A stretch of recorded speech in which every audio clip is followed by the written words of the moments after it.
it is. But we have a guest in the studio, Brian Cannon. Brian, good evening. How you doing here, Tony? Okay, so Brian, you live in the area here? I'm from Greenville. But originally? From Yonkers. And before that? Before that, I Your don't know. family? I think my mom's womb. Yeah, but where in Ireland? Well, I'm first generation Irish American, and my mother and father are both from Drimna. In County Dublin? Yeah. Yeah. And you've been there too? Oh yeah, many times. Okay, well tell us a little bit about your music. Well, I grew up first generation in Yonkers. It was all kinds of music in the streets of Yonkers. It could be, AM radio was big. There was no such thing as FM yet. So you could listen to the radio and you'd hear, Rolling Stones, Beatles, Johnny Cash. But you'd also hear like even some Latin songs, maybe a Chito Puente song or a Carlos Santana or something. So come from a very mixed type of groovy sound of a New York street, so that's what influenced me in my music, Yeah, and of course at that time, that we tend to forget that television hasn't been here forever, and certainly not colour television. I came here in '65, and there was very few colour television out at the time, and when some program would go colour, it was all exciting. Oh, guess what's happening? Such and such a program is going to be in colour next week. So radio was big then, and of course people were out on the street listening to baseball games and everything like that. They tell stories about, when two teams were playing, the Yankees or somebody, everybody would listen to the radio, but it wasn't their own radio. Everybody had the radio on the window, and as you walked up and down the street, you could hear it. Exactly. That's what they tell me. I wasn't there then. No, but also it was like the little tiny transistor radios. It was a personal thing too. Sometimes you could have your little tiny, fit in your pocket radio, AM radio. Yeah. And you could listen to a Yankee game. Back then it was sponsored by Schaefer Beer. I actually remember their commercials. Okay. And it's just, or you can listen to music, or it was. But now that's, I guess, that's. Well, we grew up in the same atmosphere in Ireland.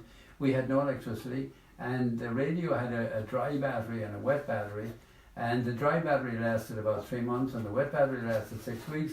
And most people could not afford to have a second wet battery. You had to take the wet battery to a store that had electricity, and they charged it for you. And of course, when a big game was coming up, you had to make sure it was charged.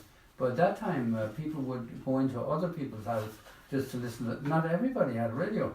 And people would go into, when a game would be on, there might be 15, 20 people around the one radio listening to it.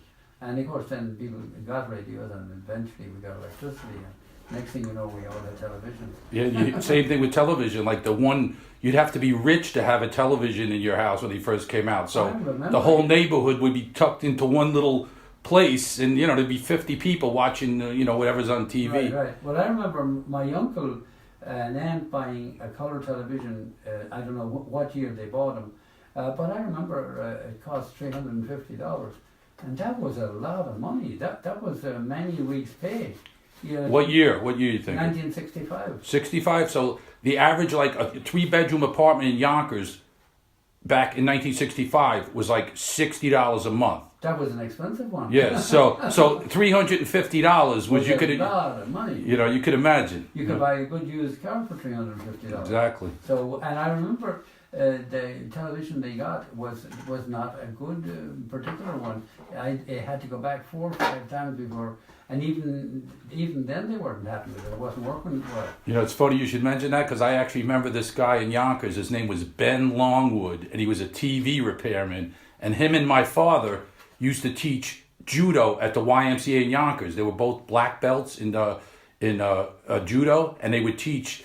And it was Ben Longwood. He was a TV repairman. He used to come out to your house and actually repair your TV set. So it was actually it's pretty amazing how now in a disposable world everything just gets thrown out and you get a new one. Yeah, I know. Now you see flat screens thrown in the garbage. Oh, it's unbelievable. And it's still working. So anyway, tell us about yourself as regards Irish music. Well, I basically listen to a lot of rock, and I listen to anything really. There's like Duke Ellington always said, there's only 2 kinds of music, good and bad.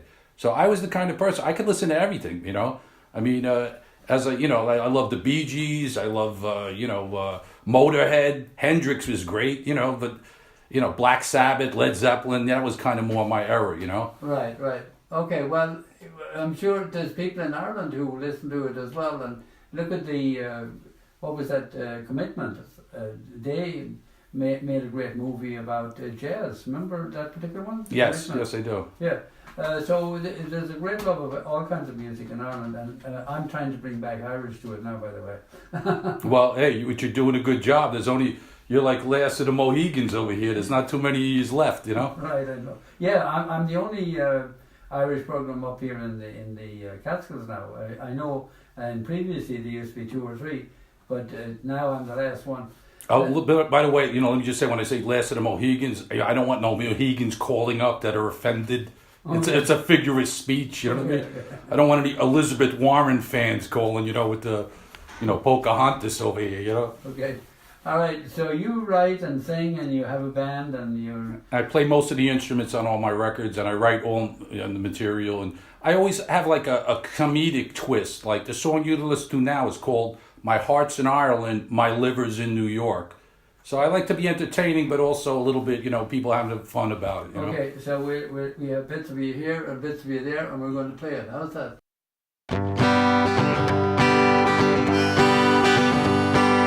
Plane touchdown at JFK, flew from Dublin all the way. Got a feeling that I'm here to stay, and I missed you every single day. Time flies by, that don't come back. Just go ask County Walker Black. With a pint of Guinness and a pat on the back, and I missed you. My heart is in Ireland, my liver's in New York, and I'm drinking with some friends of mine, old Van Cortlandt Park. Tripped in for a case of beer with a couple of bags of ice, thinking about Led Zeppelin years. Man, those years were nice. 10,000 heartbreaks, 10,000 years, 10,000 moments, 10,000 beers, 10,000 lifetimes stacked up in dreams. Life is exactly what it seems. My heart is in Ireland, my liver's in New York, and I'm drinking with some friends of mine, old Van Cortlandt Park. Tripped in for a case of beer with a couple of bags of ice, thinking about Led Zeppelin years, and those years were nice. The plane touched down at JFK, flew from Dublin all the way. Got a feeling that I'm here to stay, and I missed you every single day. Time flies by, don't come back. Just go ask Johnny Walker Black. With a pint of Guinness and a pat on the back, and I missed you. My heart is in Ireland, my liver's in New York, and I'm drinking with some friends of mine, old Van Cortlandt Park. Tripped in for a case of beer with a couple of bags of ice, thinking about Led Zeppelin years. Man, those years were nice.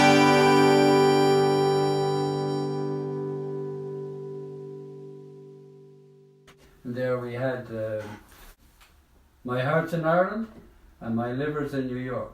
And you are tuned to radio station WGXC 90.7 FM. I'm Tony Fallon, and I have Brian Cannon with me here. So what else have you done in music? You told me before we went on that you had worked on other radio programs here in New York. I'll do a lot of comedy too. Now, if you go to briancannon.com, you could actually hear there's links there of me telling jokes at Madison Square Garden. Actually, I played the Madison Square Garden years ago, and it was probably 15,000 people laughing hysterical at my stuff. So you were in a show, or was I was an opening act for the Baja Men. Who let the dogs out? Oh yeah, okay. They were huge at that time. That song. So they never found out who let the dogs out, did they? I'm not sure. Yeah. Michael Vick, maybe. Yeah. Okay. Now you said that you have another. Well, this is off the album called "Now That I'm Sober, You Make Me Sick." So that's the title track. What is this? Is this a little bit Irish or a little bit country? It's country, Johnny Cashy type of tune. You know what I mean? It's also a joke when you hear it. Okay. So we'll play that. We'll play that now.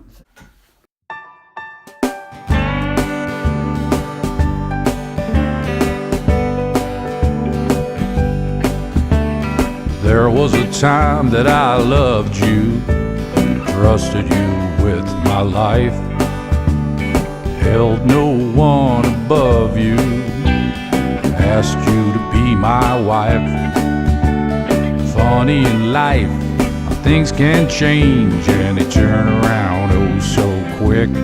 Now that I'm sober, you make me sick. Now that I'm sober, see things in a different light. No more hangovers, leave me out of the fight. Funny in life, things can change and they turn around oh so quick. Now that I'm sober, you make me sick. Drunk in the bars and all the smashed up cars, wasting all my money and time. Every time I said that I loved you, I was drunk, stoned and out of my mind. Funny in life, things can change and they turn around oh so quick. Now that I'm sober, you make me sick. Now that I'm sober, see things in a different light. No more hangovers, leave me out of the fight. Well, it's funny in life, things can change and they turn around oh so quick. Now that I'm sober, you make me sick.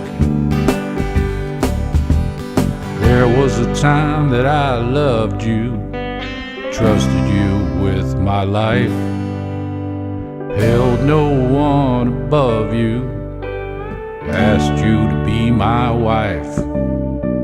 It's funny in life, things can change and they turn around oh so quick.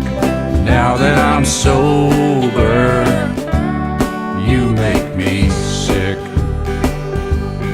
Now that I'm sober, you make me sick.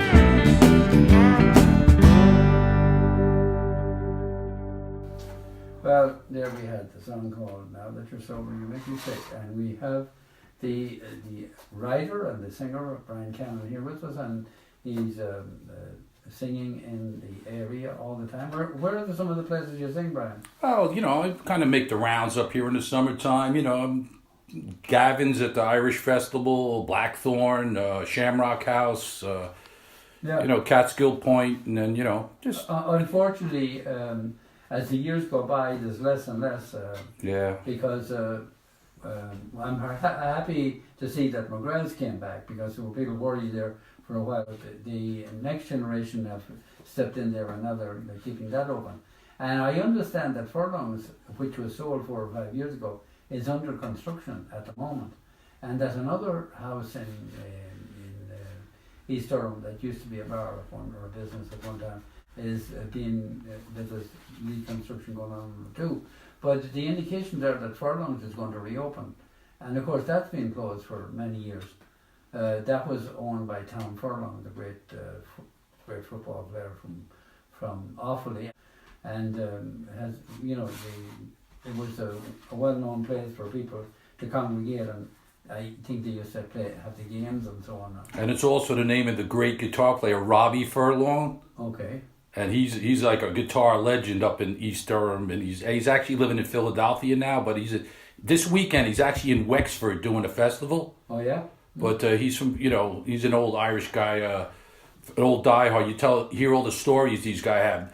On East Durham on 145, there used to be 25 places, bars to hang out. Right, I know. I want that. And then slowly but surely. And the musicianship was like the top guys you could find in Irish music anywhere were in East Durham. Well, of course, all of the great bands from Ireland came out, and Big Tom was in East Durham, and so was, I'm sure, Brendan Shine, and many of the Furies have been here, not necessarily then, but and T.R. Dallas still comes here. So at one time to play in East Durham, if you were an Irish band, was certainly, as you would say, a feather in your hat. Oh, prestigious, yeah. Yeah, you were in America. Anyway, thank you for coming in, and we're going. A great show. I listen to you every week, man. Thanks again, man. Thank you. Right, we still have a few minutes left, but it doesn't take long. I tell you, it's a great way of forgetting your troubles and the weather that's outside and everything. You forget about everything when you're here on the radio. And I want to thank Brian Cannon for coming in. He came all the way in here from Greenville this evening. Gave us some CDs for our next fundraiser, and we played a couple of songs here and talked to him a little bit, and we'll certainly be seeing him all over the summer in the Catskills and in East Durham, where he and his band will be playing. And he has a CD out called "Says Now That I'm Sober You Make Me Sick." Well, I don't know about that. But anyway, I hope you enjoyed the program and that you continue listening to us and that you will continue listening to us each week, and that on Tuesday you tune in at, you go on the internet, www.rossfm.ie, and you'll hear this program again. And it will be broadcast live on the radio station over in Ireland at 94.6 if you're in the Roscommon area. I doubt if we'll be back to you again, but we are playing one song about the Bayou before we go out of here. Tony Van saying good night. Thank you for listening. Me gotta go.